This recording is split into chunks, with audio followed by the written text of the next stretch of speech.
is an of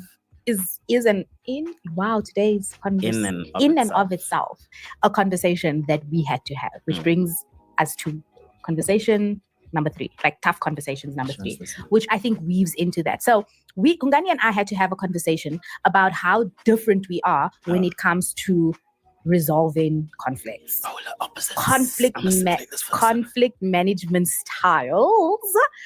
And this had to actually be a conversation because it was the cause of a lot of disagreements and a lot of misunderstandings, right? Yeah. Can you hear Rui here in the background? Anyway, just saying ditto. So we had to actually have a sit-down conversation about that, because every time we were planning to have a discussion, it would end up in like an argument, just because we're so different in how we, deal with stuff. So how do you deal with conflict, Hungani? I run away. And I come back like after 3 months. Why are you making fun of? So I think I'm like I don't like to let things fester for too long. So I want to try, and I'm very solution driven, even if I don't have a solution. But I want us to talk about it now so that we can try and figure out a better way to navigate things now. Whilst things are raw, the wound is still bleeding. We haven't put a bandage or gauze or anything. Hey, and then you want answers now. Like, so that's pretty much me. But after some time and consideration, I've allowed myself to be a little less on the now, so that we can accommodate. And the reason for that is because I, on the other hand, was like, I am not trying to deal with this right now. Emotions are way too heightened. I'm upset. I need some time. I need to walk away before I say something that I am going to regret later on, which most times I ended up saying, because if pushed into a corner, I will spew words and you will be like, Steph. So if you don't. Hey guys, welcome to Little Black Book 91. Listen, we're talking to you guys about is it Ndlovus? I don't know if I'm pronouncing it correctly. Me and names, I'll be killing it. If you don't know about them, they are 2 actors. They are very well established, and they have a YouTube channel as well. And they recently have filed for divorce. They've been together for the last 6 years, and they filed for divorce. Now, while I went down a rabbit hole, because when I heard the story, I had seen him on another podcast that I was watching, and he was talking about marriage. And what was interesting is that they filed obviously recently for divorce, and they've set themselves up. But what I started going through was their old videos, and I started realizing this is a typical avoidant versus avoidant cycle. And I said a lot of people will suffer the same fate in a relationship or a marriage because they have not realized that they're in that space. And one of the biggest issues for couples who have an avoidant versus an avoidant, what I mean by that is fearful avoidant versus dismissive avoidant, and I'll explain it in a second or two, attachment style, is that the warfare is different. A lot of couples get stuck in the power struggle stage for a very long time if they don't learn how to see the good in the other person, if they don't learn how to deal with conflict resolution, if they don't learn how to overcome the discomfort of what they've actually faced. So when I went down a rabbit hole of trying to figure out what happened between the two of them, why they're now, after 6 years, divorced, I had to go back and see what was going on. So if you're new to the channel, do a massive favor, like it, share, subscribe, click on the bell button for notifications of the uploads. We're going to break this all the way down for you guys. And if you love the breakdown, please, by all means, leave a comment down below, like it, share it with somebody as well. Okay, so I want you to understand, when divorce happens, right, it means something has gone wrong. Something has caused us to see no longer eye to eye, that we can work together moving forward. Okay, so for these two, the reason why this divorce is happening is because emotional safety has broken down. What is emotional safety? It is the ability to be able to express yourself through your emotions, your thoughts, your opinions, and not feel like you are being judged, you're being condemned, harassed, punished, being laughed at, embarrassed at, shamed. It's a safe space to be able to fully emotionally connect with the person in front of you, no matter what's on your mind, your thoughts, your opinions, right? And a lot of times what happens with couples is that safe space emotionally gets broken very, very quickly. And I'm going to show some clips in a second or two, so I will break this down so you can understand it, okay? And so not being emotionally safe leads to people feeling unseen and unheard. Okay. Number 2 is that when we're repeating this, I like to call it the avoidant cycle, but it's got aspects of the anxious versus avoidant cycle, which is basically talking about attachments. And I'll explain that in a few minutes for you. And what that is that there's a push and pull dynamic between the two individuals because of their childhood triggers. So as you heard of Stephanie, that you heard of two ways that they have conflict. He runs away, but wants solutions. She gets overwhelmed, but then can't speak in the immediate moment. Now, if you don't learn how to deal with that thing, that becomes a big thing in your relationship that dominates and takes you out the game. Now, it's very hard at points because when people are in that space, they don't always understand what's really going on. They're just moving and they're just doing and saying, it's just me. This is how I am. Okay. All right. So number 3 is that conflict styles mismatch, right? We've got emotional flooding versus emotional shutdown. You heard him say that for him, he flees and has got to run away. You heard her say she's overwhelmed. That's called the emotional flood versus the emotional shutdown. Dismissive avoidance tend to shut down in conflict, and fearful avoidance tend to be overwhelmed by the barrage of emotions. What's required is that somebody gets off the hamster wheel and leaves the hamster wheel alone and says, you know what, let's return to this when we are in a better place so we can discuss what's going on. Somebody needs to lead and say, hey, right now we are emotionally aroused, meaning our emotions are up to the sky right now, and we're not in the best position to be able to discuss this issue that we have right now. But I do want to discuss it with you. I do want to have a conversation with you. Let's just give it a few minutes. But if you watch the video long enough, he ends up saying that, you know, they did have moments like that, but then she would not return to the conversation. I know I've dealt with a fearful avoidance, a few fearful avoidance, and I know that once you leave, if in the immediate moment there's a conflict, when it's not addressed immediately and then you go away and leave it for a little while, they think it's done because for them, they don't want to have to go through the conflict again. And so what ends up happening is if you bring it up again, what can happen is like they feel like they're being barraged, or they feel like they're being like, you know, you're doing too much. They may feel like, oh, you're still talking about this issue. And really what it is a fear that the conflict will lead to an abandonment.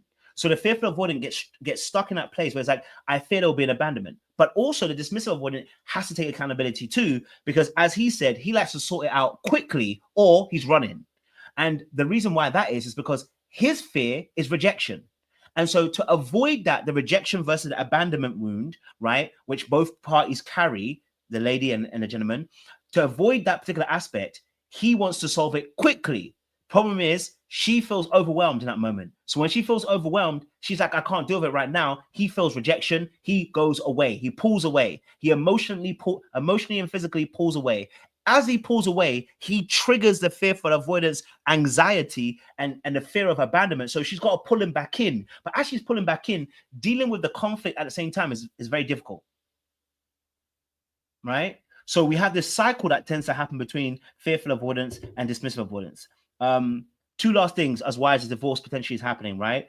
There is resentment built up due to unmet emotional needs over time. Okay. So resentment builds due to unmet needs emotionally over time. What can happen between a dismissive avoidant and a fearful avoidant is that they can struggle to meet each other's needs because they're triggered by one another, right? Like, I'm going to find it hard to meet you in a place of non-judgment when I'm feeling like, you know, you're hurting me, or I feel like you're doing too much, or if I feel like you're you know, encroaching on my turf, I might say something, right?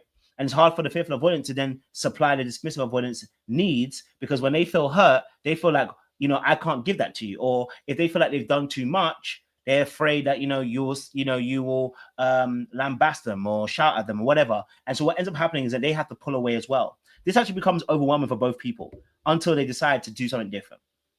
Okay, so for the dismissive avoidant, the gentleman, he feels like he's going to be overwhelmed, and she fears she will be too much because of the reactions by both parties. And you know, he feels like her emotional outbursts might overwhelm him. She feels like she's just doing too much. And if he doesn't reassure her that, listen, I understand why you're acting the way you're acting, she feels like she's not getting that reassurance. He's about to abandon me, because the core wound of fearful avoidant is that they don't feel like they're good enough. We're going to go into that in a second or two. But I wanted to break down why I believe this relationship is breaking down and why this divorce is actually happening. So let's go a little bit deeper and understand where attachment styles come from and understand what I'm actually talking about, because I've been mentioning this word and you may not understand. So attachment styles simply is the way that we form emotional bonds and connections in a relationship. Okay. So when you are developing a relationship, you have a style that you attach to people. right? There's a style that you learn how to do. You learn instinctively how to emotionally attach to people. And there are 4 attachment styles, okay? There is secure, which we're all trying to be, which is the best thing to be, where you can receive love, give it. You're not afraid to be vulnerable. You know, you're able to tell us what your needs are. You are able to be emotionally available. You're able to be emotionally regulated. That's secure. But there are 3 other insecure attachment styles. There is anxious, there is dismissive avoidant, and fearful avoidant. Okay. The anxious people are always trying to prove that they're worthy by serving. The dismissive avoidant, and for anxious people, they're afraid of abandonment as well. Okay. And then we've got dismissive avoidant people who tend to fear close emotional connections because they feel like they're going to be overwhelmed or overtaken or trapped. And so what ends up happening for them is that they create very thick boundaries with people, keeping people at bay. Okay. And what that is because their emotional needs wasn't met as a young individual. They fear rejection. Okay. And then you've got fearful avoidance, who are a mixture of both the avoidant and the anxious side. They grow up in homes where there is dysfunction, chaos, there is abuse, physically, emotionally, sexually, financially, whatever. There is some type of abuse that can happen in the household, or a parent can be inconsistent, unpredictable, and then frightening. So if you're fearful avoidant, you've probably seen some behaviors from a parent or caregiver who you were left with that was frightening for you. Okay. Now, why is that important? Because when they tell their stories, they tell it as if they grew up in amazing homes. And one thing I've noticed about avoidance is that they don't tell the truth about how they grew up. But we'll get there in a second or two. Let's listen a bit more to the way they conflict and the way they deal with it. You don't want me to say stuff, don't back me into don't back me into a corner and be like, no, let's talk about this now. No, but what are you feeling right now? No, but say what you want to say. No, don't beat around the bush, because then I'm just gonna without having a thought process. So I'm very much kind of was like, so we would have a disagreement. Then Ungani would be like, no, let's talk about this now. Why are you feeling this way? Articulate how you're feeling in a way that explain to me so that I can understand. And then I just be like, no, I don't want to explain now. I don't know exactly how I'm feeling. And then I'd even be all over the place giving this and then he'll call me out for being all over the place, which will upset me even more because I'll be like, this is why I don't want to have this conversation right now. And so now this is very important because he does a very good job here. What he says is, listen, hey, explain how you feel. What is it's going on with you? What's happening to you? Right? He's pushing her to be more in a space of being in her feelings, to be able to really express how she feels, because then he can really be able to be of support. So it's actually really good. This is positive. This is really good in the way they're dealing with it as well. I would always need time to kind of just walk away. Sometimes I'd later on send him a message or write down how I felt, right? And so we had to now have a conversation about how are we going to navigate this? Because on the one end, you want to have a conversation now. On the other end, I want to walk away. Sometimes, in all fairness, I did not want to circle back to the conversation, which is a problem.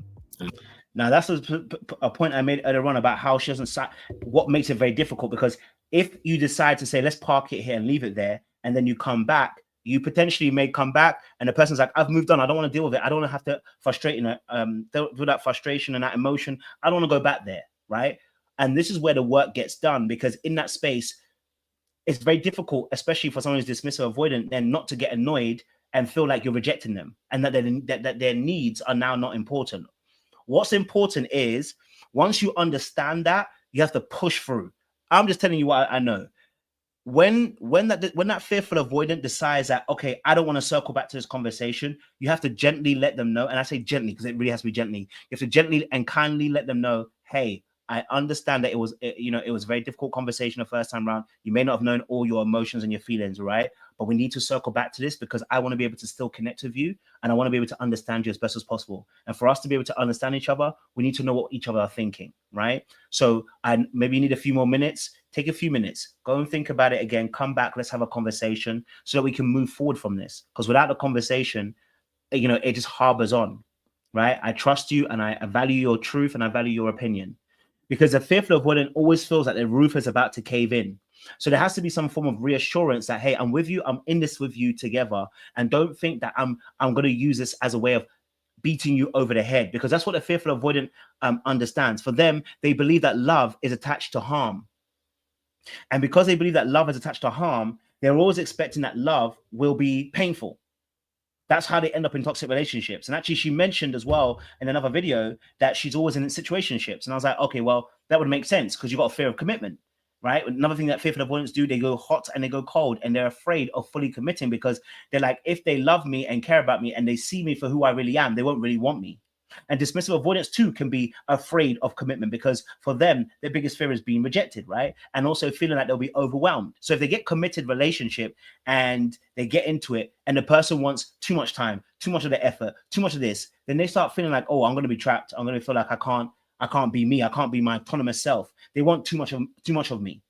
So this is something that has to be worked through, right? Because now you can't, when emotions are down, say, no, we're going to circle back. But now because you're okay, you don't circle back, because that very same problem is going to show its face at a later point. So sometimes I'd also just want to altogether just not talk about it. So then we had to be like, no, but we do have to come back to it. And then another thing would be, for me, I'm very sensitive, maybe is the word. So I would constantly at the beginning of our marriage have this conversation with Mgani and say, what you're saying is as important as how you're saying it. Don't have that frowning confusion face when. Now, this can be really important to also express, right? Because something that's happening between the two of them that can also cause issues. The fearful avoidant and dismissive avoidant are very sensitive. Like, they won't tell you that, but they are. They're very sensitive. And they both believe they're very strong. They're not. And so what ends up happening is, for the fearful avoidant, they are paying attention to the micro fibers of your facial expression. They're paying attention to the sweat on your forehead, your breath, your breathing. They're paying attention to all, because what's going through their mind is, I need to be safe. So if I see any behavior from you that indicates I might not be safe, I have to get ready to run. So what may become very difficult is that when she's sharing things, she's looking for the approval in his facial expression. Now, this is very important, because now he knows this, he has to make his face straight. It is what it is, right? And for him and for her as well, like she said, he can be very down the line, very direct, very straight, very black and white. And for fearful avoidance, it's not always black and white for them, because what if it changes? What if it's this? And black and white can feel like they're being, again, trapped. So it becomes a trigger. So it's like it takes a nuance to actually deal with that as well, right? When I'm talking to you, because it just defeats me, depletes me. Because I'll be talking to Ngani about something, and then he'll tell me it's his listening face. Which it is. Then he'll be like this. Which it is. Now to me, Jeffy's laughing. I feel like he's maybe he's knows what we're talking about. But he'll have this like his listening face, but the face actually looks like, to the person who's thinking their heart out, to me, it feels like I'm being judged right now, or it feels like I'm speaking a whole lot of nonsense, because he'll just be like, and then. Now, see what's going on? What she's interpreting is the facial expression to her. So what she's interpreting is that when he makes a face out. Now, I've said this about men. Usually men have this issue with women too, right? Men have this issue with women where when women make a face, it can show disapproving. So actually, it's something that is universal, right? Men also pay attention to facial expression. So, like, for instance, if I'm telling you about my dreams and I see that you're not really interested, like your face is showing that, I feel like you're being disrespectful. You know what I'm saying to you? That's why men can talk about women and how they might dangle their head and do that, and they feel it's disrespectful. It's the same thing here, right? It's about being sensitive in that situation. Okay, what expression am I making? I didn't realize I'm making that expression. More than likely, he is listening, but he's also in his head trying to judge the situation, because from a dismissive avoidant perspective, he must analyze the information coming to him to see if it's logical. So when it's not making sense logically, he's already disapproving in his head. A lot of times that's what's actually happening. So your thought process is coming through your emotional expression, right? So there is something called mirroring that fearful avoidants do very well. Dismissive avoidants can do it as well, but you need to learn how to do it better, right? It's actually mirroring the other person's posture. For instance, let me give you an example. If you get excited and I'm like, I can tell you all I want that I'm excited for you. I'm excited for you. But what are you going to realize? How are you going to feel about my excitement? I'm not being very exciting. I'm not mirroring your emotions. So if you're excited, I'm like, wait, what do you want to tell me? What do you want to tell me? I'm excited, right? I want to know exactly what you're telling about. I want to understand it, where you're coming from, like, etc. And let me show you another clip to prove what I'm saying about what I'm talking about. Yes, let me show you what I'm talking about, because it happens here. So look at this video here. There's another video. This a couple of years ago, they did a video, right? Pay attention to what happens here. And I think the other thing, excuse me, I've had to learn to accept about you is, I guess, how you think. The fact that it used to frustrate me that before I come to you with something, I must first have all my ducks in a row. Like, I must know this game plan from A all the way to Z before I can present it to you. And it would sometimes stop me from wanting to come to you because I didn't think that I had all my ducks in a row. And it was just really, I had to learn the fact that you're a very logical thinker. 1 + 1 must equal 2, right?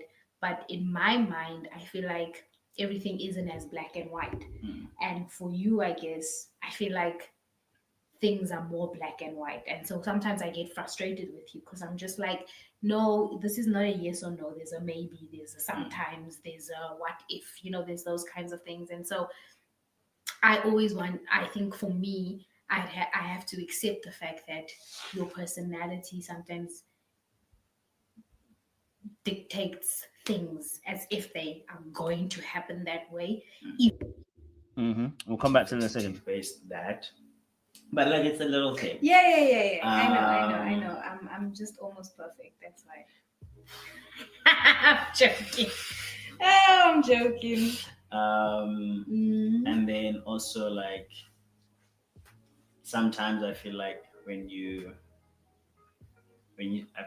speak to me about something, you don't want me to like revert back with like too much. Like I must accept and like I must receive what you're saying and like allow it to be. Do you know what I mean? You know what I'm trying to say. You guys get what I'm trying to say. Let me side note that. Let me tell you why. Remember earlier I was telling you that Hungani is like black and white, 1 + 1. So sometimes I'll be very excited about something. So I'm very this like, is important. Yo, my level can be up here. And I'll come to him with something that I'm unbelievably excited about. Hungani's face will be, so this is his listening face. But you can imagine how you're like, babe! And he's here. Now, fine, it's his listening face. But which she had to learn, by the way. Which I had to just, because I'd be like, why are you frowning? He's like, I'm listening. So I'm here, I'm like, yo, babe, today, hey, I'm excited. And he's like this, okay, fine, got over that. And then I'm now done with my grand idea. It's either a concept, it can be for anything. It's either an idea of something that I'm involved in. It can be anything. It can even be a new recipe.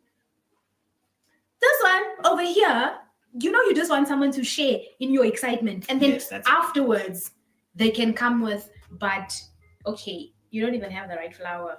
Okay, This one doesn't. So let me explain what actually happened here. Okay, what she's explaining, and this is something I know what she's going through because I've done it to other people. So I know his position because I've done it to other people. And I was talking to a lady about this, and she was telling me I was doing the exact same thing, and I was like, I didn't realize that.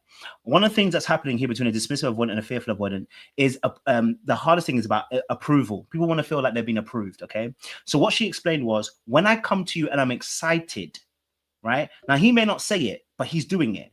And I know because I've done it myself. She's excited, right? The next thing that should be happening is he's excited with you. Like, whoa, okay, what's going on? Talk to me. I'm excited. You look excited. I'm excited. Your facial expression should shift with her shift. But because she reads energy, she immediately starts to feel insecure because she's already thinking about if he doesn't feel happy, abandonment's about to happen. That's a trigger. So now when she goes in there with excitement, she wants him to be excited as well.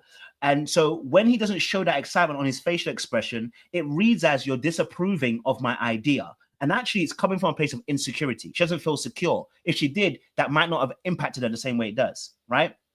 And he's insecure too, because when you got that attachment style, you actually have insecurities. That's the reality of what it is.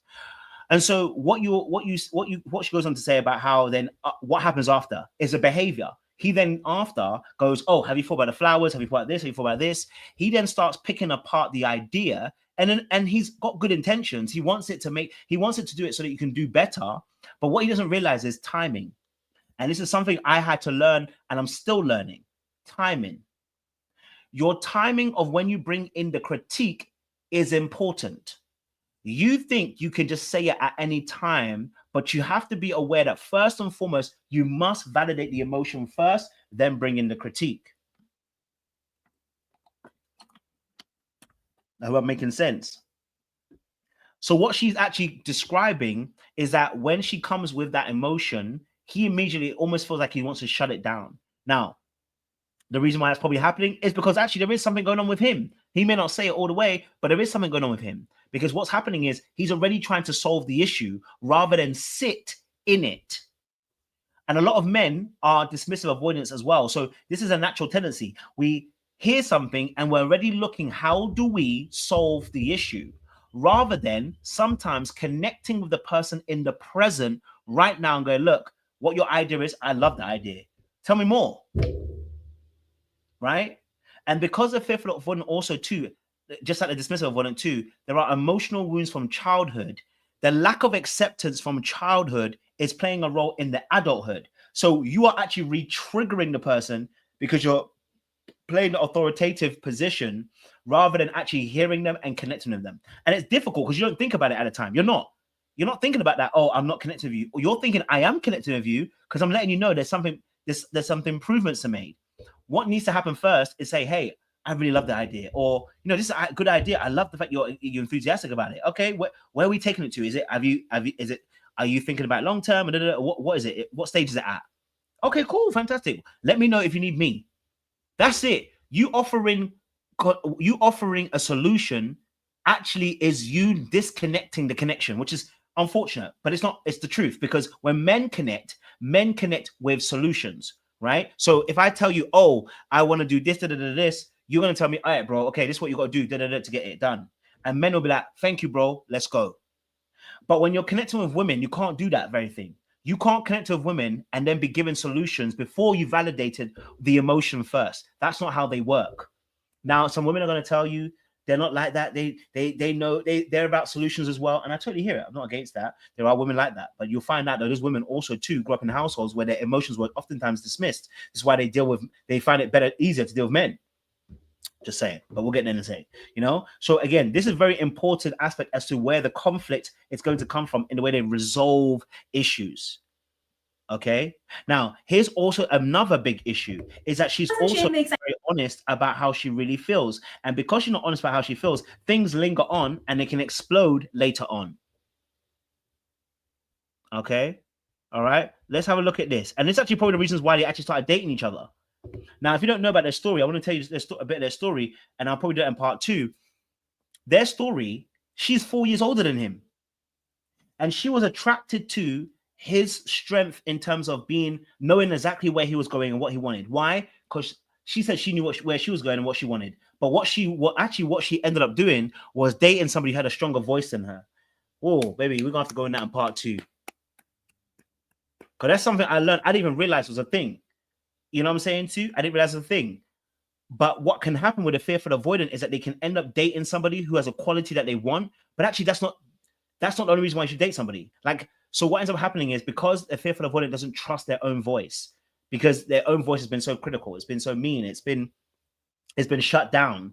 They don't trust their own voice. So what ends up happening is they trust other people's voices. It's how they end up in bad relationships, right? Somebody else is strong and confident and they're authentic and they're real about themselves. And the fearful avoidant will end up choosing them because that's the qualities that they want, but doesn't necessarily want a relationship with them, but they end up in a relationship because they themselves don't have very good boundaries and they don't know what they want. So they're thinking, maybe this is what I want.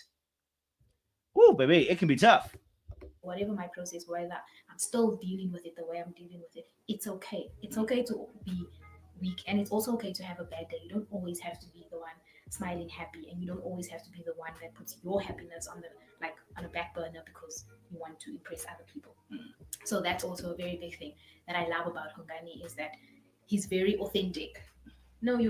He's very authentic in his interactions with people, and so he will say how he feels, not in a way that intentionally offends someone, but it will be important for people to know this is who I am and I've fought hard to be me. So I'm going to stand on who I am, even if you don't like it. Whereas me, on the other hand, I'm very diplomatic. I'm very politically correct. I don't want to offend anybody. I don't want to hurt anybody's feelings. And I'm always tiptoeing around people because I'm just not even because I want them to like me or whatever. I just don't want to hurt your feelings. And sometimes No, it's because you want them to like you, and also because you don't like the fact that people can end up abandoning you and end up not wanting to be around you. It further indicates that you're not of worth. So actually, it's because you want them to like you.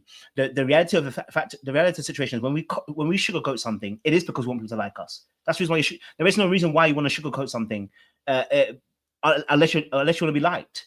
So the reason why she sugarcoats is to be liked. It's so that the person can't harm her physically, emotionally, or so the person can be on her side. What fearful avoidants tend to do is, you talk about these responses, right? That fight, flop, fight or flight, freeze, flop, friend. The 5 of them. What fearful avoidants tend to do is friend things, right? It's why they can keep people around them that they shouldn't be around them, right? Because they're always trying to see the quote unquote good in people. And what's actually happening is their nervous system and the way they deal with tricky situations is they tend to friend things, right? And friend people. And so what they'll do is people please in order to get the friend on their side so they won't be harmed. It's a survival mechanism and tactic because you oftentimes grew up in a household where the parent was both a comforter and somebody who was frightening to you. That's why when they started explaining their background, I was like, it's not making sense. You're not telling the full truth about what you experienced as a child. Because if you did, there's no reason why you'd be a fearful avoidant. You'd be an anxious person, or maybe potentially be even a secure person. But fearful avoidant, that means there was some fear in that household, in that aspect. But hey, it could also be that she's anxious. But from what I can see in terms of some of the things she said, it falls in that category. Let's play a little bit more. I don't want to. Biting my tongue, hurting my own feelings because I don't want to hurt your feelings, right? And so I guess being with him, I've become a little bit stronger, not all the way because I still struggle with it, but a little bit stronger, just owning my own truth, I guess. Let's make it a little bit lighter. So what is one thing that you love? I'm going to go back. Okay, I'm going to go back. Oh, this is interesting. This part actually here. That you really don't like. Okay. Bugs you. So what bugs me is, let me tell you. I'm kidding. Let me start with what bugs. So what bugs me is, but it's like little things, man. Like when. Okay, so I'll just mention a few little things. It's a few little things. Okay, go for it. So like toothpaste. Because then I always need to fix the toothpaste. But like it's a little joking. I'm joking. And then also like sometimes I feel like when you speak to me about something, you don't want me to like revert back. Oh, we did cover this. Sorry, apologies. I covered this part already. I'll come back to that part again because I wanted to some of the part I wanted to access. I apologize. Let me get to the part I want to access for you guys on their beginning and how they started, because I think that is also really interesting because their beginning is a fascinating beginning because I think it contributed towards where they are now, because again, once more, they have a dynamic in their beginning. So let me just get this here as well so you can play this and see. Up to your feet and the rest is history. I'm joking. No, you did. Not really. No, you did with your acting. Yeah, with my acting, but personally, you wanted to hook me up with your cousin. Yes, I did wanna. Guys, do you know who I wanted to hook and get? Have I told them this? I don't That's know. why we said there's parts maybe that they've left out. I don't think we've ever said. I don't think so. I don't even. Does she know? I don't think she knows. Maybe the faithful watchers will say, no, you did tell us that. Guys, I saw Hungani and then not like immediately seeing him. I think after our first conversation when I realized, okay, he's like got his head screwed on and he's like here. So I wanted to hook Hungani up with my cousin Walter Rick. And if you guys forgot who Walter Rick is, she's my cousin, but she's actually like my younger sister. And she's wild. So I was like, she needs someone who can just bring her in. Just contain the energy. A little bit, just a little bit. Which in hindsight now when I look at it, I'm just like, love her dearly. That's who I wanted to hook Ngani up with because I was like, he's way too young for me. And at that time, I had my fair share of situationships. I was so done with relationships. I said to God, the next guy, if that's not my husband, I even was researching how to get a sperm donor and have a baby by myself for myself with myself. Now, if you're in a space where you're thinking about already researching how to have a baby by yourself, just know the dating game is fluffed for you right now, right? But the reality of the situation is then you're becoming strong and you're becoming independent and strong. And I always say this, like, Fifth, the mindset of somebody to go into a space, and the men who do this, I don't like it. Men who abandon kids, I don't like it. But I also don't like the mindset that you can think that I can go and have a child by myself and that child is going to be okay because I gave it love. The child needs both parents. So if you're intentionally choosing a position where a child will be at a deficit, it's personal and selfish. It's actually for you. And it's because you're trying to love something because you yourself are struggling with not having that love within yourself. So you're trying to love something that will give you love back. It's why men do something similar, right? Having serial children and then trying to come back later on because really and truly they realize that no one in their life really loves them. And so they think to themselves, well, these kids will love me eternally because they're my children. No, brother, it doesn't work like that.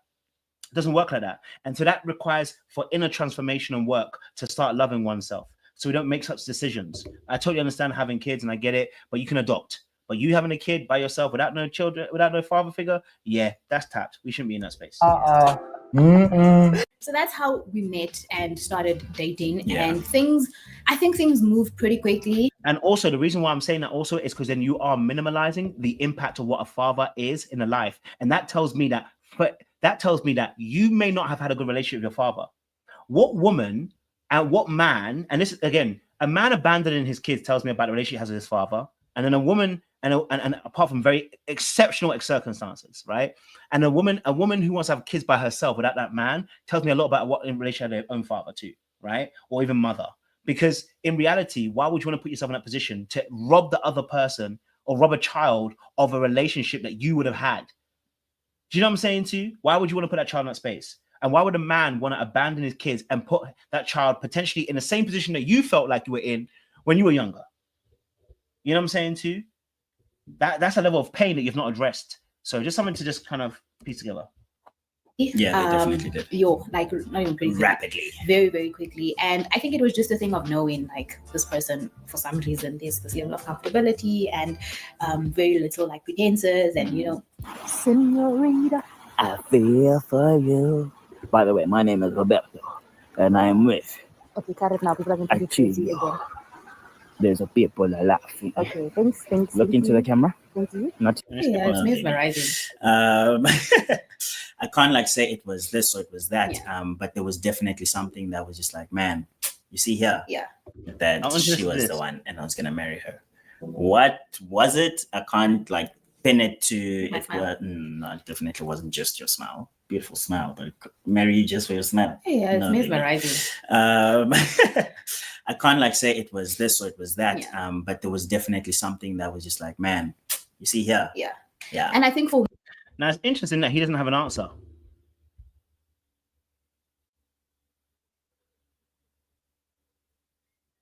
It's interesting that he does not have an answer as to why it just felt like something, but why he couldn't marry. Now he was young, he was 22. So I understand, right? She was 26, I think, at the time when they got together. So he's still young, right? But it's interesting that he didn't have an answer. You know what I'm saying to you? Not say that he didn't like anything. I'm saying in a sense of I've started realizing that a lot of us, especially when you're young, you move by your feelings rather than moving with intentionality. What I mean by that is you allow your feelings become the intentionality. How do I explain this? She makes me feel something, and I need to be able to understand what she makes me feel. So let me give you something to help you guys. Something, and I'll probably talk about this in another video another time. I met someone, right, and I couldn't describe. I was just so drawn to them. I didn't understand it. Like I was so drawn to them, I didn't understand it, and we just had such a great chemistry. We could talk, vibe. The sex was fire. We are changed now. We're about sex before marriage. We shouldn't be having that. So I'm about that life now. About staying, But the vibe was incredible. And I remember asking when I came back from Egypt, and I was asking the Lord, what is it? Because why is it that I like that person so much? Other people not so much. Why that person? And I really deeped it because it was speaking to my internal child wounds. They would speak life into me. They would encourage me. They paid attention. They were on me like that. And I was like, whoa, I never really had that. So I didn't deep it to, oh my God, if I had gone into a relationship, not saying it was a bad relationship, but I would have just been like, I don't know what it is. I just feel something. And that's not intentional necessarily, but it's a feeling. And so what you don't realize is that's a childhood wound. What happens when that person doesn't speak to a childhood wound? Or two, what happens when you heal from that childhood wound? Where does that person go? will you still like them the same way?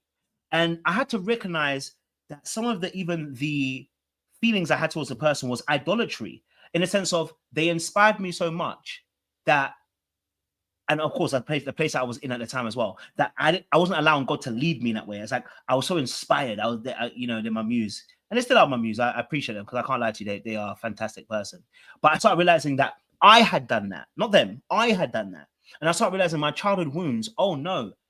So when I say that, what I mean by that is that when you're led by your emotions and you can't describe what's actually happening to you, more than likely the person's speaking to your childhood wounds, and that's what's making you excited to want to be around them. Now, that's not necessarily a bad thing, because of course we all have needs. And so if that person speaks to your needs, fantastic. But the fact that he quickly denoted that it wasn't her smile is also quite interesting. Like when he said, oh, definitely wasn't your smile. So, okay, if it wasn't her smile, what was it then? You know what it is then. Take your time and answer the question, because you told us quickly it ain't your smile. You know what I'm saying to you? So if you can identify that it definitely wasn't her smile, i.e. probably wasn't her looks. I'm not saying that he doesn't find her attractive or anything like that. I'm not saying that at all. But I'm just saying, like, then what was it? Again, it's not an indictment. It's more of a case of just asking that question. For me, it was so refreshing. It was surprising and refreshing to meet. How old are you? 22? Guys, I know. When I think about it now, I know. So I like things 26. But I had I think I actually gone through so much by 26. But anyway, after speaking that's what I said, after speaking to, Ngani, I was like, this guy's also been through the most at the age of 22. But it was surprising and so refreshing to meet this very young, handsome, talented, guy, but who was just. Did you bring that prop for this video? Well, I didn't know you were going to say that, but now that you did, I might as well. And it was just so refreshing to meet someone who was so laser focused at what it is that he knew what he wanted, where he was going with life, honestly, like the steps that he needed to take, so zoned in. Like most, not even just guys, people, even me at 22, we were just going with the flow of life. It was, grooving. Yeah, it was grooving, and not that there's anything wrong with grooving. Nice but time. Honestly, he had the focus of someone who was way older, at least 5-8 years older, and that was refreshing, and it was very attractive to me because it gave me a sense of security, and it also gave me a sense of, okay, we can build together. Because now let's pause at this point, because this is really important. This is really important, because now we're going to get some serious stuff in here. Okay, so what's really intriguing is what she called security. For her, the security was, but remember, they're now going to get divorced. The security was his ambition. While that is great, emotional safety is what's ambition is good. Drive is good. Those are very good indicators of the person they're going to be. They're going to always be growing. Because one of the things about fearful avoidance is they never want to feel like they're going to be trapped. So they're always seeking new experiences. Okay. And because the fearful avoidance is always trying to move, they're looking for other people that are movers. What I feel like what was just said here was the security was that he's always expanding. He's always growing. He's always becoming better, but he knows his focus and he's going somewhere, just like she is. That feels like security. But if we misalign the emotional safety aspect, right, and you're not even sure of your own emotional needs, this can now become, though that can be an amazing thing, because I don't think he stopped being ambitious. I don't think he's stopped being driven. That can now affect the actual relationship, because emotional safety is the core crux of everything. Your whole relationship stands on that. You can be as ambitious as you want and driven as you want, have money, be successful. But if the emotional safety aspect is not there, the emotional needs are not being met, we're going to have an issue. Now, there's something interesting about, someone said it in the chat as well, about does he take anything serious? His issue isn't that he doesn't take things serious. It's a good point. His timing. So in another video, she talks about how, he was cutting her off. And I realized that he cuts her off because I think sometimes maybe the vulnerability may be a little bit too much sometimes, maybe, and maybe he jokes a little bit, just to kind of like soften the vulnerability, right? But what that can end up doing for a fearful avoidant is that it makes it look like you're not taking them seriously, and you're not hearing them, and you're not listening to them, and that can become irritating over time. Now, by the way, I'm not saying he's the only cause of this issue. I'm trying to give both sides here as to why we potentially could be here. But the security here in being ambition and a goal and driven is good. It's just that what keeps a relationship together is the emotional safety. And sometimes you can miss that because you're so thinking about the future. Your anxiety is always thinking about the future, because remember, the fearful avoidant has an anxious side and avoidant side. You're so thinking about the future that your mind is there, but you're not realizing right now you're not present. And that's something that both dismissive avoidance and fearful avoidance suffer with. The dismissive avoidant also too is also thinking, wait, what's going on? I have to make sure, that, this doesn't affect me. I got to keep my mind ahead of time. I got to always prepare myself ahead of time.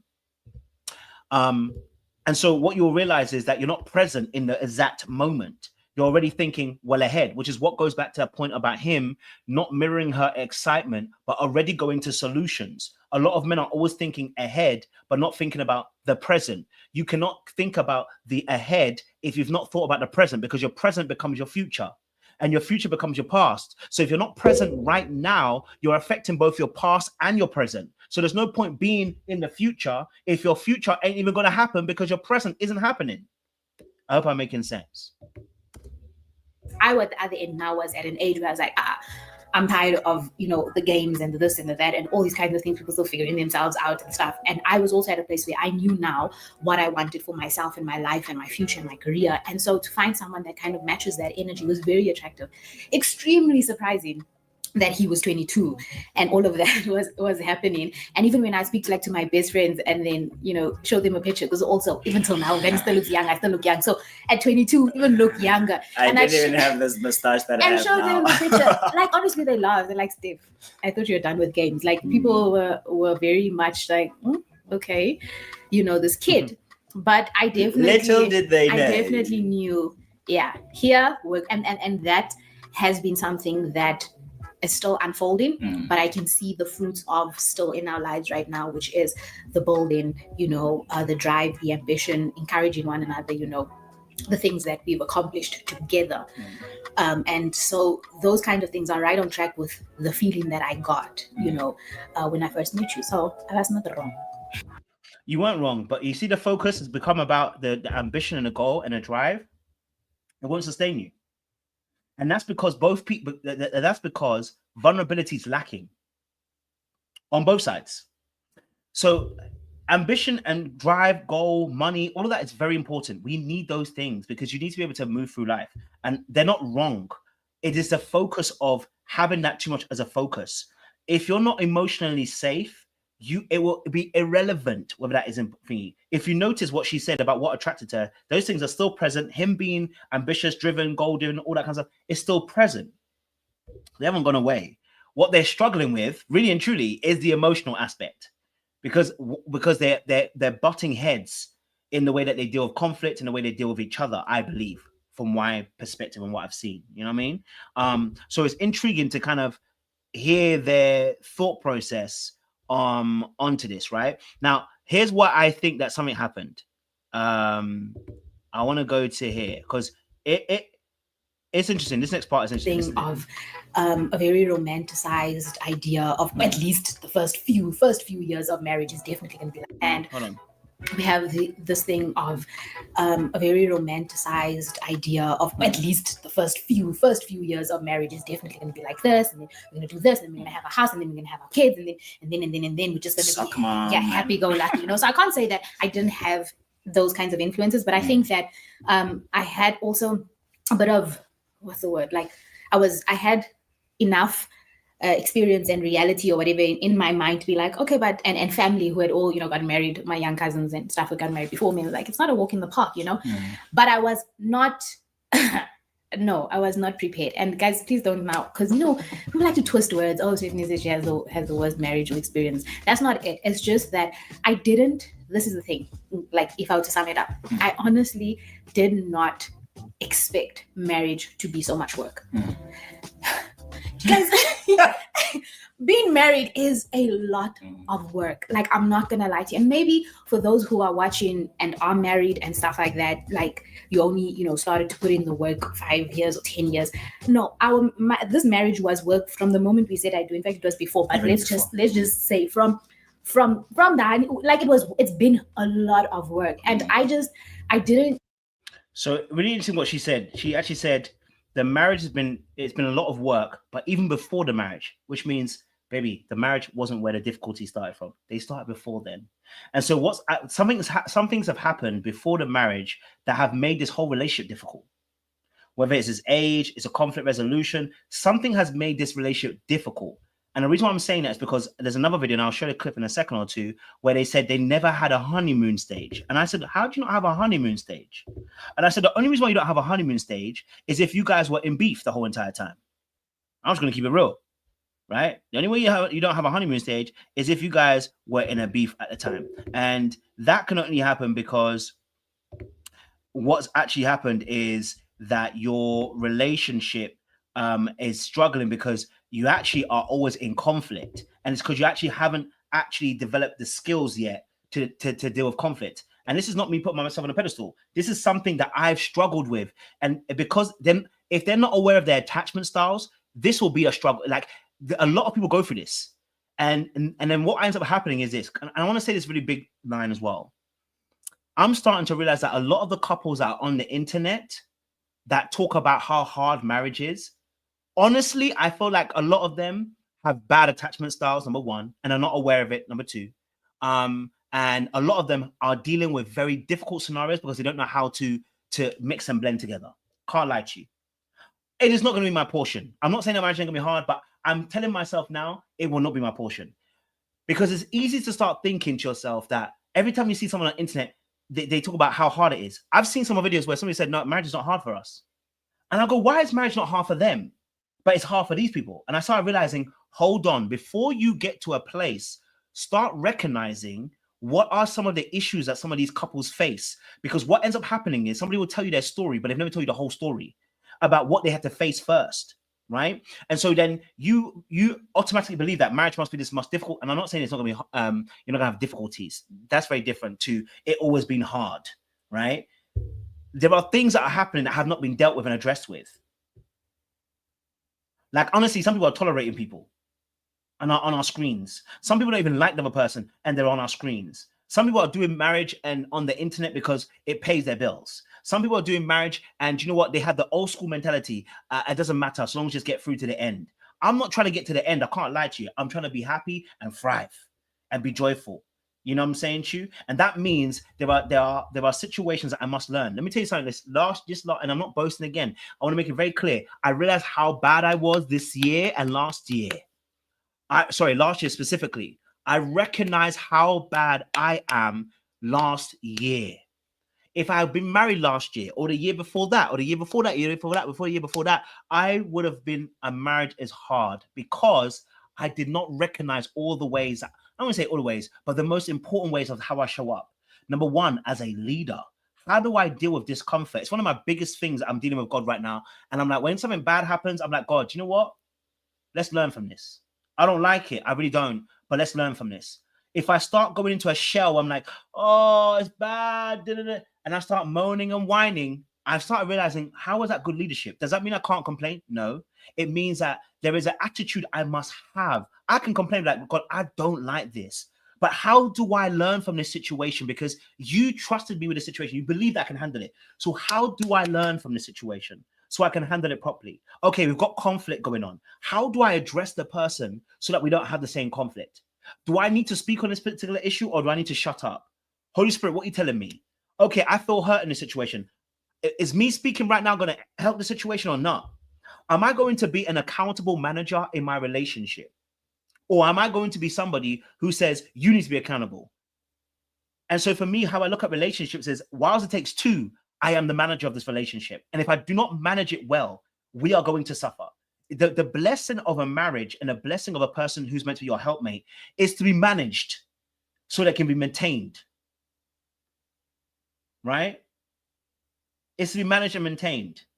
Like, for instance, if you go to somebody's house, you know, some people are neat freaks. The way they maintain their house, you're like, whoa, this house is just beautiful to be in because the way you manage it, right? The way they maintain it. And I started realizing seed time and harvest time. You're going to reap what you got to sow. So whatever you're sowing, you're going to reap. And the difficulty is sometimes we don't know what we're sowing, but we definitely know what we're reaping. And that's very difficult. So when they're talking about it being hard, it's because what they're in is a power struggle stage. She's got 4 years on him. 4. So if you got 4 years on him already with a power dynamic in a patriarchal society, with a patriarchal mind, no matter how advanced he is, evolved he is, most of us men are patriarchal in our perspective, right? And so we're called to rule, and rule does not mean domination of a woman. It means to rule effectively. It means to govern the land. It means to be a righteous leader. And so when you're in that position, there are certain things that you can and can't do. And there are certain mistakes that you make that can eradicate and destroy your relationship. But sometimes you don't realize it. So again, I'm not putting the blame on him, by the way. I'm just kind of explaining something. I hope people can understand what I'm going to. Expect the work to be so much, and I also didn't expect, like, I just thought that certain things would come naturally.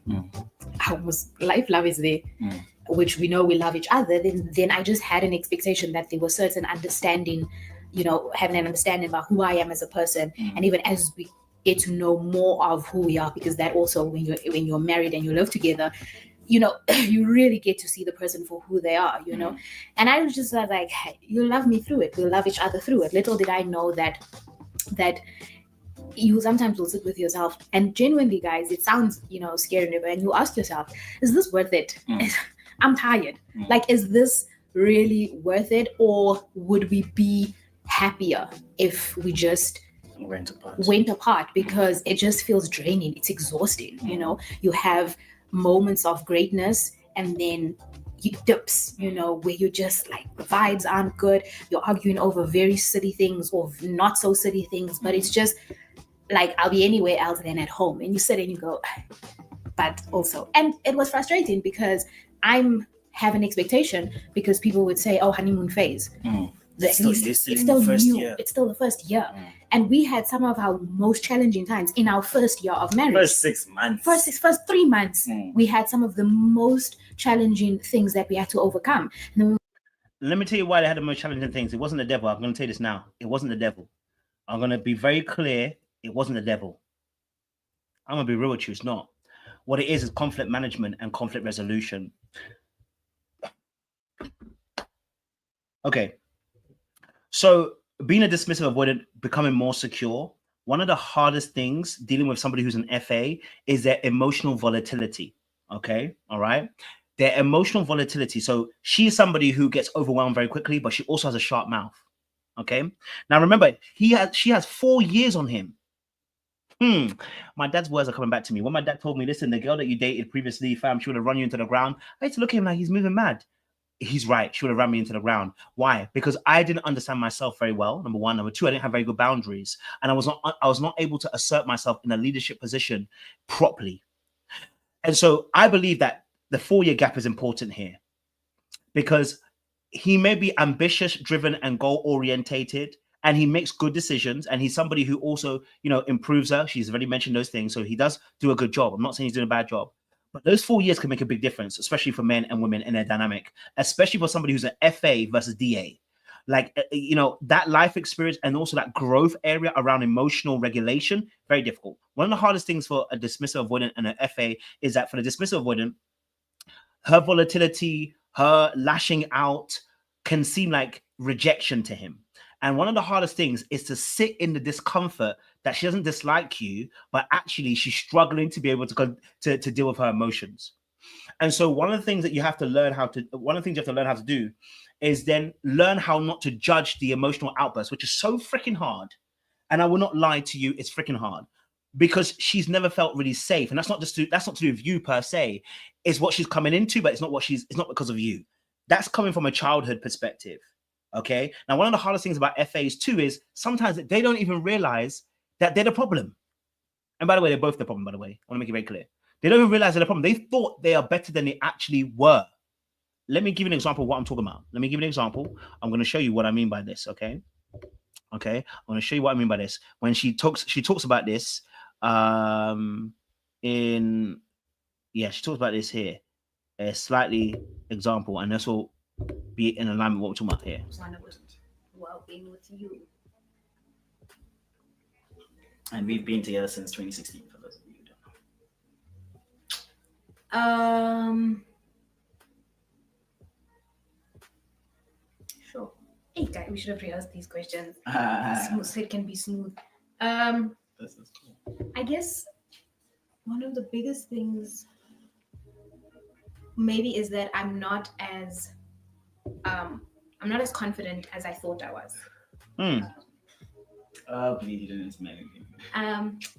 I think one of the biggest things is that I'm not as confident as I thought I was. And when I speak about confidence, I'm talking about like secure in my not beliefs, but like in who I am. And I guess like when I started, like in relationships that I was prior to being in a relationship with you, I was always like the most confident, or nobody thought for a second that I had insecurities or that I had places in me that I struggled with.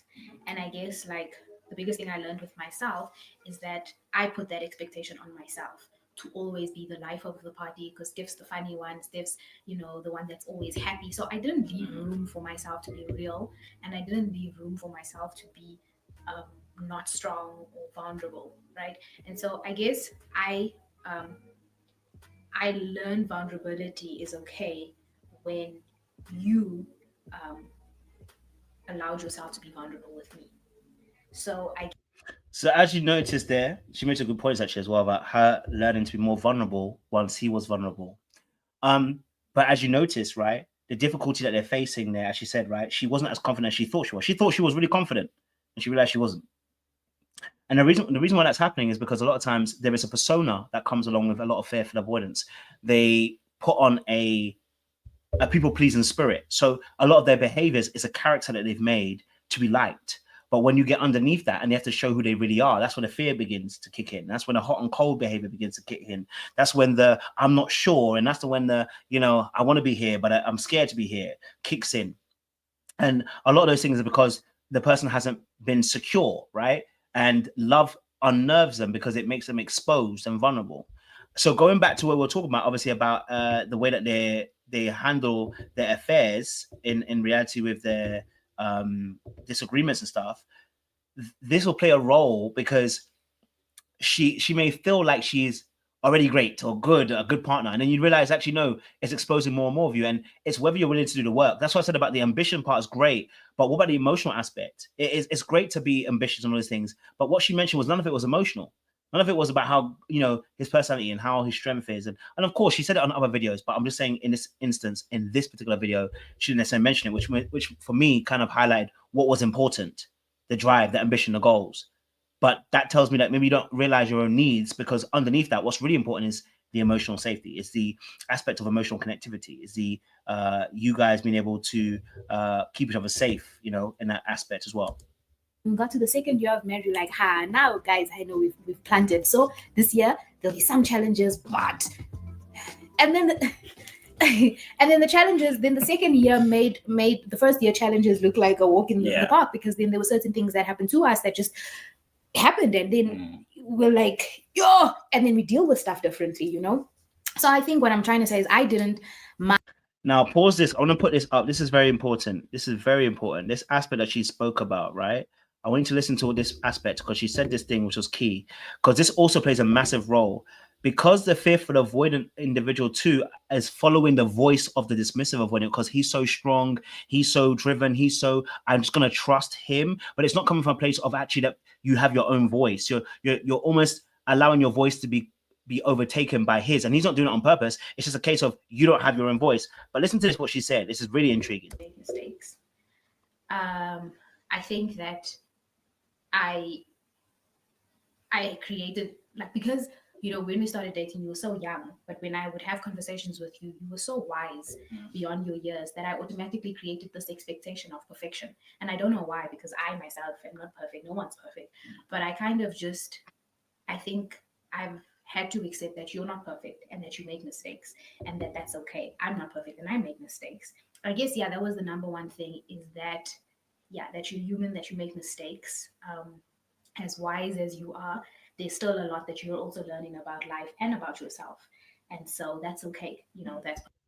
Now it's interesting because a lot of fearful avoidance, they actually look for people that are wise. And it's really interesting, especially the ladies. They specifically look for men that are wise, because they want to be led by somebody who's wiser than them. right?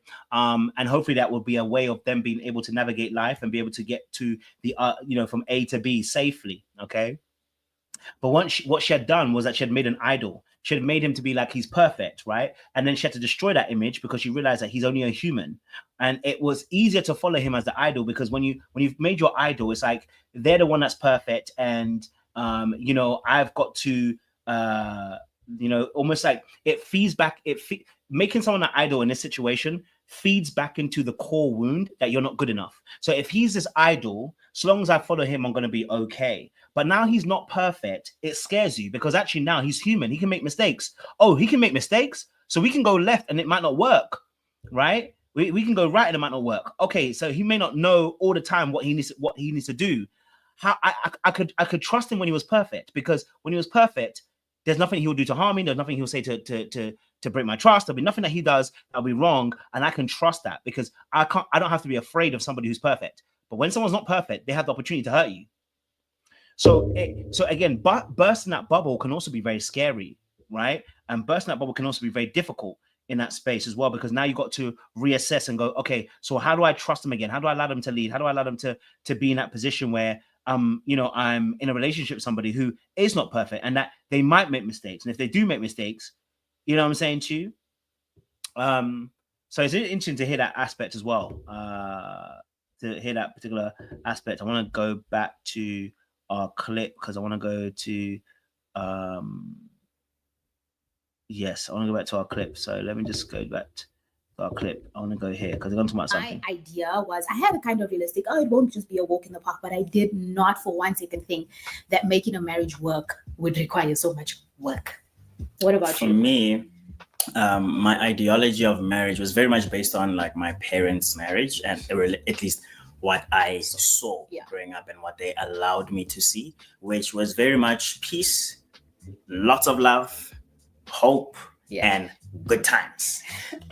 So they were very good at not showing yes, you'd hear them like sometimes maybe disagree, but disagree and argue are different things. Yes. So I've never heard my parents argue, even till today. I've never heard them argue or seen them or anything like that. I've never seen them like grumpy at each other. So I had this ideology of like, like when you get married, like that means like you found like the person that's just like everything is compatible. When you want to choose the color of the scatter cushions, those of you who are married will understand this scatter cushions section. It can be a real fight. One wants blue, one wants red, one wants black, one wants white, whatever the case might be, like things like that, or even choosing the color of the paint of the house or the paint of this or the tiles, and just even like certain decisions in life, how many kids you want to have, what kind of schools are we going to take our kids to when we have kids, which area we want to live, all those kind of things, which are part and parcel of building our home as a couple, as a married couple. Like seeing my parents, I thought, oh man, that means I'm going to find the person who, when I see white, they also see white. When I see this, when I listen to house music, they also listen to house music, like that kind of image. And then we were dating. And even then already I was like, I don't know, but it's not that deep though right now. So maybe when we get married, we would have had enough time to think, And I'm such an opinionated person, by the way. And then we got married, and I mean, I think we didn't have that many disagreements or even arguments on the very like material kind of things based on the examples I've made, but it was more challenges on us individually as people coming together as one, which is something that I had never really like dived into and tried to understand, because I come with my own traumas and situations and insecurities and all of that kind of stuff, ego, pride, which you then come with your own host of the very same. So having to then have those two in the same space for the very first time, because we never lived together when we were dating, which also is a different dynamic, because to some degree, I think you get to hash these things out because you get to be in each other's space, but not to the full extent, because even like premarital counseling was another thing that was just like, oh my gosh, this is too deep. what, those of you who are planning on getting married, I would highly suggest you do some premarital counseling. It definitely showed us a side of each other that I don't think we would have willingly shown each other. So was my ideology met or not met? I will say it wasn't met to its entirety. But to some degree it was, because we agree quite often than we disagree. And I think our challenges that we faced up until today have been mostly because of our own personal choices based on whether it's feeling left out or wanting to make a statement or wanting to do this or wanting to do that, but never because of the ideology of marriage, if that makes sense. The challenges we faced are the very same challenges we would have faced even just being in a relationship dating. I think so, for sure. And this is definitely not it's not a jab at our parents. Our parents, because very much in a similar way was, growing up with us. I think maybe they were like, I could remember one or two maybe arguments or one. I really can't actually, but that's how few it was. And I think they did one or two arguments, and you are fearful avoidant. Sounds then something else happened. For someone to get to a fearful avoidant stage, something happened, and for him to be dismissive, something happened. I know he went to boarding school, so maybe that's what did it. He went to boarding school, so that maybe that separation and that time alone where he had to fulfill his own needs and had to fight for himself maybe made him a little bit dismissive. But for her, being a fearful avoidant, I got a question. To be fearful avoidant, the parent has to be both a comforter and scary. What happened? If we dive deeper, what happened? Because something happened. It's like, and this is what I'm saying to you, that this is the delusion that we all have. I had it. Other people have it. You probably had it. You have a delusion about your parents' marriage. You look at them and you go, they weren't punching each other. They weren't kicking each other. It must be cool. I come from a two-parent home. It must be cool. And you don't realize, no, you're messed up, bro. There are things that you saw and observed that were not healthy, that you think are healthy. And actually, there are things that you saw and you disagree with that you're not realizing is impacting the way that you deal with relationships now in the future. So when I look at it, I'm like, okay, no, something's not. And a lot of times when I'm coaching clients, this is what happens. When I'm coaching clients, this is exactly what happens. I probably should have put this up as well. If you're here as well, listen, make sure you book in a discovery call with me and get acquainted, because we want to help as many people as we can. What they thought was best for based the on children, what they experienced. They experience. And it's like, why must you fight in front of the children? Because this whole thing about it will affect the child in this way. And so that had pros as well as cons, I think. So the whole thing about being able to who the issue started with or who's responsible for the issue, there's an issue. And then there's us. So I'm learning how to not take everything personally. And I think that, like he was, saying, not that it's an excuse, but speaking about what that's rooted in, like going to boarding school and just most of the time you're fending for yourself, so you have to have this kind of like, it's about me kind of thing. Whereas me, I think that whole defensive thing is really a coping mechanism or a protective kind of thing, because I think in my own way, I've been hurt so many times, like in different ways in the past, but not only that, but because I have or sometimes, and I'm also working on like my complex about myself, having to prove myself and always having to have lived a life in which I feel like I'm proving my worth or myself, that like you're not enough. Like I'm not enough. Yeah. So when now having those feelings of not feeling like you're enough or having to prove your worth, where does that come from? That's my point. Like for that to come from somewhere, and that's why I say a lot of times people will be like, nah, it happens when something happened to you. And it's like, no, but that thought process of not being enough, it's existed. It's a planted seed from early, and you go into the world and you end up choosing things that are in alignment with that confirmational bias. Do you know what I'm saying to you? It's why secure people end up finding other secure people, right? And they get out of the game quick, because for them, they can sense somebody else who's also secure. They are saying things that match the tone and the energy of somebody else who's also secure. Why do we have the hang up of already thinking about I'm not good enough or I have to prove my worth? Because that's probably what you experienced as a child. And that's what I'm saying to you. Like, sometimes people can't see that because, again, they are looking at it through rose-tinted glasses, their upbringing, until you start dissecting it and start going, this is what's contributing towards where you are now. This is why you are reacting in relations where you are now. It's normal to you. And he comes with an issue. All I hear is you're an issue. So now if I'm hearing you're an issue, I'm going to go, well, I'm going to defend myself, you know? So that is interesting what she hears there. She goes, when you bring up an issue about me, or all I hear is the issue is me, rather than saying what I'm doing. There's no separation between behavior and her. And so that again comes from childhood most times, right? Where you've gone through childhood, and what you realize is there's an emotional safety component here where you're not able to make mistakes or take risks without being lambasted or made to feel shame or embarrassment. So you lose emotional safety of making risks or mistakes. So when you make a mistake, when someone critiques you, you automatically attribute it to being they're talking about that's how they feel some way about me as a person, rather than actually being about what you did. And so now the defense is, I got to defend me. Why? Because you were not defended when you were young. The reason why you got to defend you is because you realize that you feel like you're being attacked right now, because you've been attacked since you were young. And so the body goes, okay, we've been attacked. We can't have that. We have to defend ourselves, right? Let's make sure we're safe. So the lash out happens, the aggression, the anger, all that comes out.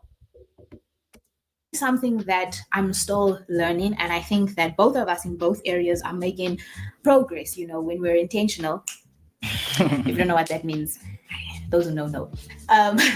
When we're intentional about it, you know, not taking things personally. Guys, I can take everything personally. I mean, I can use a simple example, like my love language is cooking, and I love cooking, especially for Ngani. I love cooking and serving people. It might not be cooking. So if he does not comment on the food, but you can see I'm eating, but and I'm he's enjoying, but he doesn't comment, I will make it a point, you know. And even it's not like he was always very like, most of the time will tell me, oh, food tastes good and all that kind of stuff. But I'll even say to him, are you just saying so?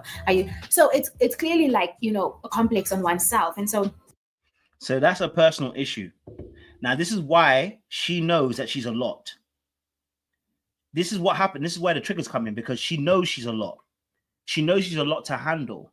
And what she needs, and that's the craziest thing, the dismissive avoidant then gets triggered because it's like, you're doing a lot and I have to take a lot. And actually, it's not about taking a lot. It's about being able to make room for the crash out and not take it personally. And that's very difficult when you're dismissive avoidant, because you also personalize things. And cooking is not a love language, by the way. It's an act of service. But anyway, I know she said cooking is a love language, and I was like, it ain't. But yeah, you're right, Lipscolaw. It's not a love language. You are absolutely right. You don't know it because it isn't one. But yeah, then there's a crash out that happens, right? And the crash out is not to be taken personally. But that's very difficult because you having an attachment style that's dismissive. You see the crash out as being personal, like you don't respect me, you don't love me, you don't care about me. That's why you're crashing out. But actually, you have to not personalize and go, no, that's a them issue. The reason why they're crashing out is because of them. I ain't done nothing, right? But it feels like rejection to the dismissive avoidant, which is now what brings a trigger. And now when I'm dealing with you, I'm dealing from a place of being triggered. That's the difficulty. The other day, she's like, she wasn't enjoying what she made. I wasn't. But me, I was like, oh, this is actually quite nice. Like, really? I'm like, how? If I'm enjoying, I'm enjoying. So, but anyway, so that's what I'm working on, and it's slow sometimes, but other times, you know, I must be reminded that this is not about you. Just relax yourself. And what would you say has been like one of the most joyous or happiest, so to speak, realization or part of sort of being married to me? After 9. I'm joking. But not really. But no, yeah. No, I'm not. So I think the most joyous. You always do this, and you know our parents watch this channel, man. The most joyous part of being married to you. Let me move it along because this last clip I gotta play. I think this is important, right? This last clip. Let's finish last clip. This is years ago. Well, I mean, you know what it was? I wasn't so much like nervous meeting your parents. What I was a little bit nervous about was the fact that it was so soon. Okay. Because, you know, with Ngani and I, everything literally moved at just boom, boom, boom, next best thing.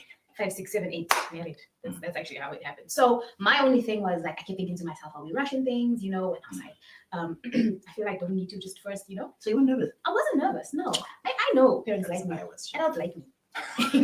Adults, I'm old people, adults.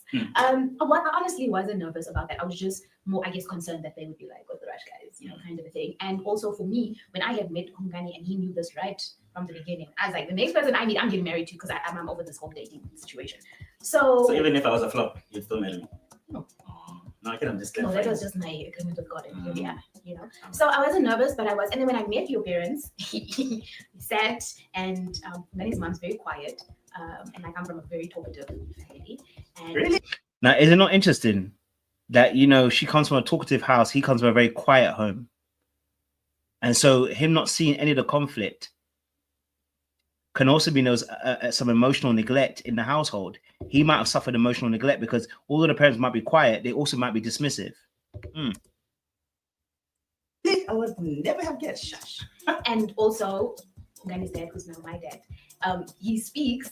I love your dad, but then he has very long pauses between the next sentence. So then It's processing. So when we were having the conversation, I mean, later on, Ngani's like, "This is the most his mom's ever spoken." But to me, it was like, you know, I told myself, wow, I don't know what, like, does this one like me or not like me, whatever. And then his dad was just like, now listen to this part. Generally, yes. Individually, no. Okay. And you? I can it's individually. Yeah, but I feel like do I like together? It's changed though. You know when what? we just like started, yes. Or rather, even let me say like the first 2.5 years of us being together. Okay, but let me explain. Okay, fine, I get it. So I think generally speaking, from what I see, but also it's a generalization, most girls like cuddling. I have never liked cuddling. And this, my parents, my sister, anyone can sort of attest to is I've never been someone who likes to cuddle. My sister, younger sister, when she had bad dreams, she's going to come and crawl next to me. I'd chase her to our eldest brother because I'm just like her. And that was just a personality thing. But then, trust me. It's not a personality thing. See what she just, see, this has happened. See what she described? She described a situation that's not a personality thing. She described an event. She said, my sister will come, used to crawl up next to me, have bad dreams, There's an interpretation of what those things are. And so it sounds like a personality because you've had it for so long, but it's not a personality. That you don't hug people. It's not a personality, right? If you're indoctrinated into a society that hugs people, there's a reason why you don't want to hug. You know, and a very rare cases that someone's like, it's just not my thing. But the reality of the situation is there is something that's usually behind that, because in this society where it is normalized to hug somebody as a term of endearment or affection, to not do so means there's something probably behind that situation. Again, I'm basing it based on the culture that we've been brought up in. So the general culture, and then obviously, of course, whatever household you grow up in. And so what you'll realize is hugging for her is a very intimate thing that she wouldn't have necessarily wanted to do because it has some type of ramification for her or some kind of feeling behind it. Do you know how I know? Because I also did not like kissing women. It's one of my biggest things. I never like kissing if you ask any of my girl, probably my first girlfriend. I probably shouldn't say it because I don't want her to get in trouble or anything. But you know, probably my early day girlfriends, maybe, yeah. But it got to a point where I didn't like kissing my girlfriends. It's not because they weren't good kisses or anything, you know what I'm saying to you? Because I didn't like kissing because it was too intimate for me. Do you know what I'm saying to you? I could do, but I wouldn't kiss. So for a few years, shout out to some of the ex-girlfriends who probably suffered through that. I'm being deadly serious. I didn't like kissing. So I would rarely kiss. And so when someone else is like, I don't do kissing, or they're like, I don't look people in the eye. Like, you know, listen, this is one thing as well. I'm going to go a little bit deep. But obviously, like, for instance, during sex, you know who's connected and who's not connected. Let me tell you why. Certain people can't do certain positions. Okay, certain people can't do missionary because they're scared to look at somebody in the eyes. They're scared to have that person so close to them, and actually it's too intimate for them. Some people can't kiss. Some people can't, do certain intimate acts as well, because again, it's an intimacy thing. And so when you're not comfortable with intimacy, there are some aspects that tend to come out in different arenas and different areas. So for instance, cuddling could be one of those things. One of my things when I was younger was holding hands. I didn't like holding hands. Don't hold my hand.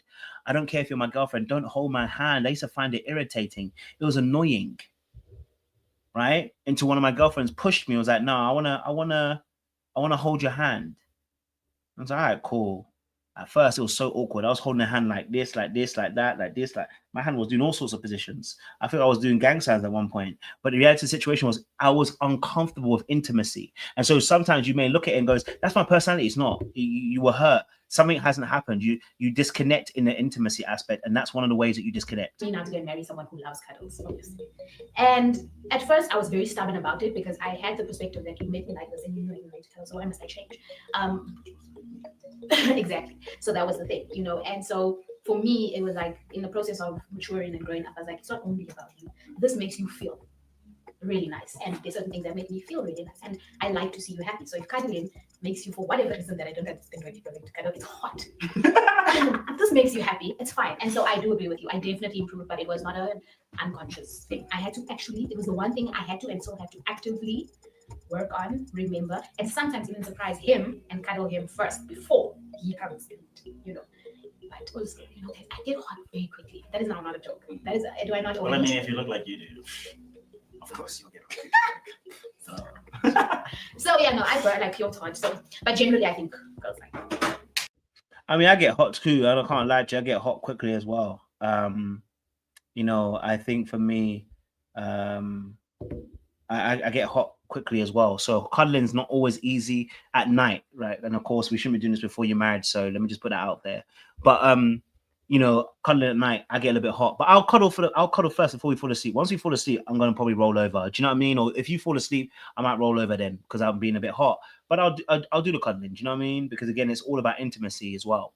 But I think again, this whole thing, like I explained, is that it's important to make sure that when we're talking about these divorces, not to get all the way scared about it because everyone seems to be getting divorced. What you must realize is that a lot of people shouldn't even be together.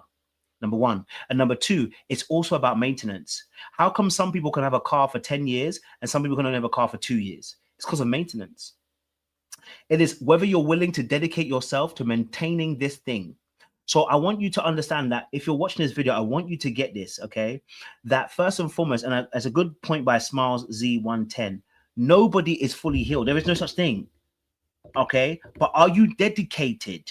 The key thing is, are you dedicated, okay, to being in a place where you will constantly look to improve? Are you dedicated to trying to improve and learn how to grow and develop? Are you dedicated to trying to find out a solution for understanding, not winning? And that's the key thing. If you can do that, you'll be in good stead. But first and foremost, choose the right kind of person for you. Choose somebody who also has the same mindset. Otherwise, it'll be very, very difficult. But listen, my time's up. Make sure you guys like, share, subscribe, click on that bell button for notification of uploads. We appreciate you. Stay locked, so we'll see you again very soon. All right? Don't do anything I wouldn't do.